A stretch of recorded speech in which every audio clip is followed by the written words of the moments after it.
참 어렵게 그만큼 뭐 미래 주도형 아이들을 또 그 교육을 시키기 위해서 고생들 하고 계신다는 이야기인데요. 또 대학 입시에서도 그런 부분이 좀 반영이 되고 있고요. 그런데 지금 2학년, 3학년 고등학교 학생들하고 또 1학년 학생들의 이 대학교 입시 제도가 좀 다르다면서요. 어떻게 다릅니까? 원래 1학년은 2015 개정교육과정이라서 새로운 교육과정이 들어왔습니다. 그런데 수능이 1년 유예됨으로 인해서 지금 학교 현장에서 상당히 혼란을 겪고 있는데요. 1학년과 2학년의 제도가 어떻게 다르냐면 1학년은 문이과란 제도가 없습니다. 네. 그리고 본인이 지원할 학과에 따라서 배울 과목을 지정해서 배우게 되어 있습니다. 그래서 1학년들은 모든 경우에 학과 안내서를 배부했고요. 네. 그 학과 안내서에 지정된 본인의 학과를 이수하기 위해서 어떤 과목을 배워야 되는가를 이수하게 되어 있습니다. 반대로 2학년은 기존에 쭉 진행되었던 문과, 이과로 두 계열로 나눠서 정해진 수업을 받고 있습니다. 네.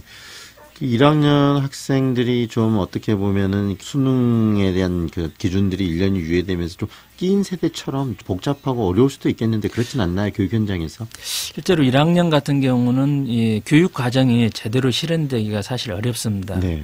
그 이유는 이 복잡성도 있지만 수능이 1년 유예됨으로 인해서 학생도 그렇고 학교 입장에서 그렇고 수능 과목을 배제할 수가 없습니다.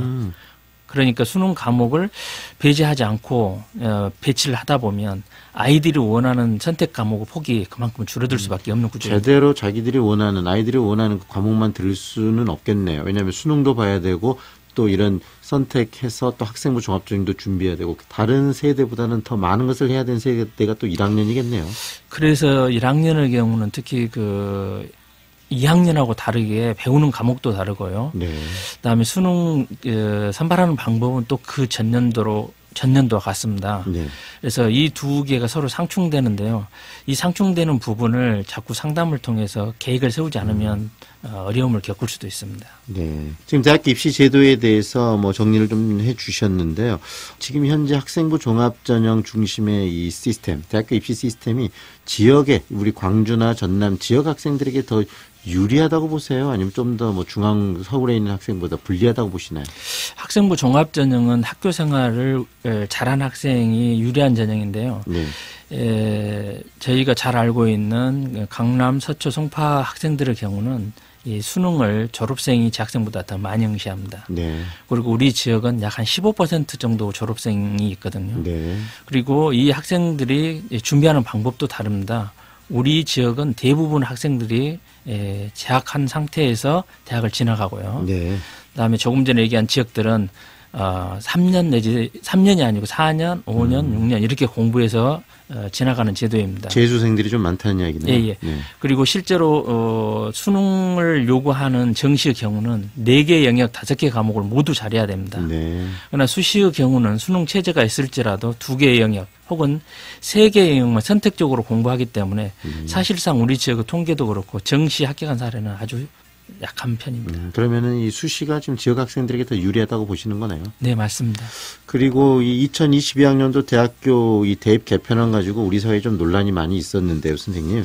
지금 뭐 일단은 수시는 좀 확대하는 쪽으로 가자라고 이야기를 좀 하고 결론이 났는데 부장님이 생각하실 때 이 대학 이 고등학교 교육도 정상화시키고 또 아이들이 좀 더 편하게 창의적으로 세상을 이끌어가면서 대학교에도 진학할 수 있는 환경을 만들어내기 위해서 좀 적합한 입시 제도 좀 바뀌어야 될 부분들이 있다면 또 보완해야 될 부분들이 있다면 어떤 것들이 있다고 생각하십니까? 말씀해 주시죠. 먼저 2022학년도 입시를 좀 간단하게 안내를 좀 드리겠습니다. 네. 2022학년도에 적용되는 학생은 중학교 현재 3학년입니다. 네. 현재 3학년의 경우는 교육부 발표에 따르면 수시 학생부 교과전이 30% 이상인 대학은 아니지만 교과 전형을 선발하지 않는 대학은 정시 30%를 주장하고 있습니다. 네. 그게 이제 어느 대학에 관계되냐면 서울 상위권 대학에 관계됩니다. 네. 그래서 상위권 대학의 정시 인원이 한 4,000명 정도 늘어날 걸로 예상됩니다. 네. 그리고 수능 구조가 개편이 됐는데요. 지금 국어, 영어, 수학, 탐구 이렇게 진행되던 과목들을 2022학년도는 국어에서도 공통 과목과 선택 과목, 그다음에 수학에서도 공통 과목과 선택 과목, 네. 그다음에 탐구 영역에서는요. 이전에는 과학 탐구는 과학만 응시할 수 있었는데요. 과학만 응시할 수도 있고 사회만 응시할 수도 있고 과학 한 과목, 사회 한 과목 이렇게도 응시할 수 있게 개편이 구조되어 있습니다. 네. 이게 2022학년도에 개편된 주 내용이고요. 그다음 마지막으로 EBS 연계도 지금 현재 고1까지는 70% 연계인데요. 네. 중3부터는 50% 연계이고 이 연계도 간접적 연계로 바뀌었습니다. 네. 제가 생각하는 대입 제도는 이 고등학교에서는 고등학교 학생 활동을 충분히 보장하는 고등학교 교육을 하는 거고요. 네. 학생들을 선발하는 대학은 대학에 맞춰서 자율적으로 입시를 진행하는 쪽으로 진행하면 서로 원하는 쪽으로 진행하기 때문에 올바른 입시 제도가 정착되지 않을까 이렇게 생각합니다. 네. 이제 2019학년도 수시 모집 일단은 그 원서들은 접수가 된 상태고요. 앞으로 또 이 수시 결과가 나오고 또 수능을 보고 정시 전형도 있고 그렇지 않겠습니까? 네네. 이제 고등학교 3학년 학생들 바로 이제 수험생들이 긴장할 시기들이 다가오고 있는데 고등학교 이 3학년 수험생들 학부모들 그리고 학생들에게 또 선생님으로서 제언하실 말씀 이렇게 준비하는 게 좋겠다라는 말씀 있으시면 한 말씀 해주시죠. 사실 고등학교 3학년 교실은 상당히 혼란스럽습니다. 부모님들은 잘 이해하지 못하겠지만 수시에서 수능 최저가 없는 경우는 네. 수능에 관계없습니다. 그리고 수시 합격하면 정시나 추가 모집에 지원할 수가 없습니다. 네. 그러다 보니까 수시에 합격한 아이들이 이제 조금 있으면 나오기 시작합니다. 네. 그러면 이 아이들은 수능에 관계없고 그러다 보니까 이 아이들은 학교 생활에서 자꾸 다른 쪽으로 가게 돼 있고요. 그다음 수능 체제가 있는 아이는 조금 전에 말씀드렸듯이 4개 영역 5개의 과목을 모두 반영하는 게 아니라 네. 선택적으로 2개, 3개를 반영합니다. 그래서 본인이 지원하는 학과에 또 대학에 맞는 이 수능 준비가 이루어져야 되겠고요.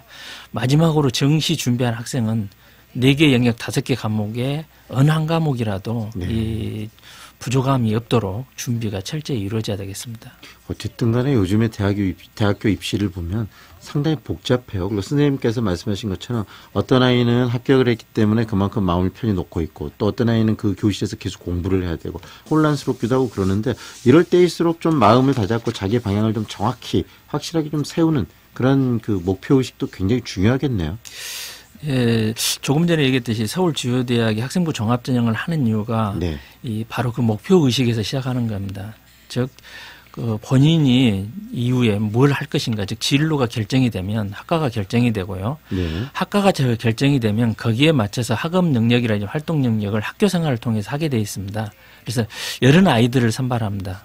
그래서 이런 아이들을 선발할 때 수능에 대한 제약이 사실상은 없습니다. 왜 그러냐면요. 지금 현행 입시에서는 고려대와 국민대를 제외하고 거의 학생부 종합전형에서는 수능 체제가 없다고 생각하시면 됩니다. 네. 이제 정시는 그러면 현재 체제에서는 거의 뭐 아이들이 크게 신경 쓰지 않는 그런 입시 제도가 돼버린 건가요?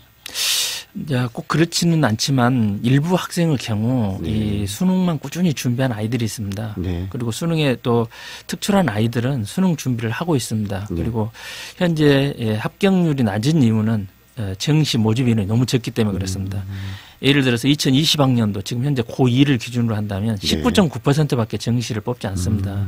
그러다 보니까 이 합격하기 어려운 이유는 조금 전에 그 재수생을 네. 쉽게 따라잡기 어렵고 다음 학교 현장에서는 수시에 대부분이 가다 보니까 좀 어려운 점이 많이 있습니다. 네.